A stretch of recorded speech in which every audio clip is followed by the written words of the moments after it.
Here's the red raspberries that we had pruned out, thinned out a little bit. That's a couple weeks later, and they're coming up pretty good from the roots. So we've got to do something to take care of this problem and the perennial weed problem that we have. Even if we bring a mower in, they're just going to keep coming up. So we'll see if we can come up with something a little more permanent.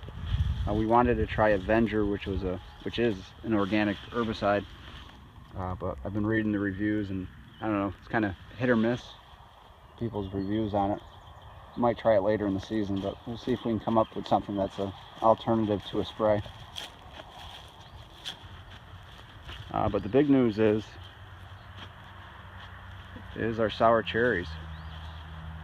One of them anyways. This is Romeo, looking good. But this is Juliet, and Juliet is going to give us a try this year, I think.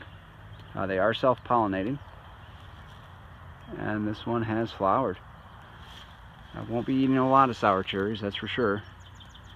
But we do have some to have an idea, which is pretty neat. We've got them chipped around the bushes.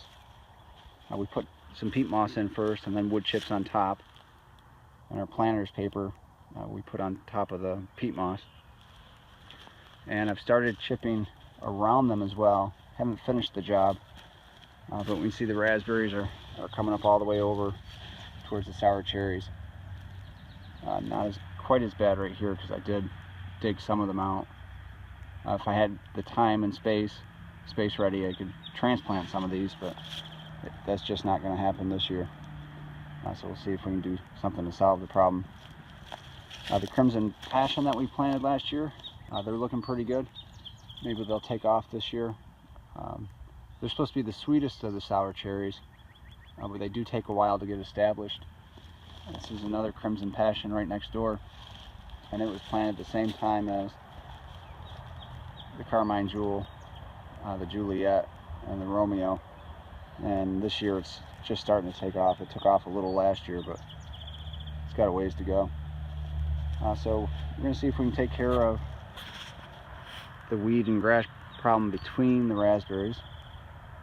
But today, before we can get to what we want to try, we're just going to take the grass trimmer and knock them down, the grass and the raspberries that are between the rows that we want. But the raspberries are looking pretty good.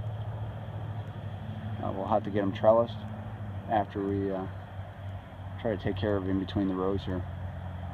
So I hope everyone's having a great Friday, wherever you are and whatever you're up to. As always, thanks for watching.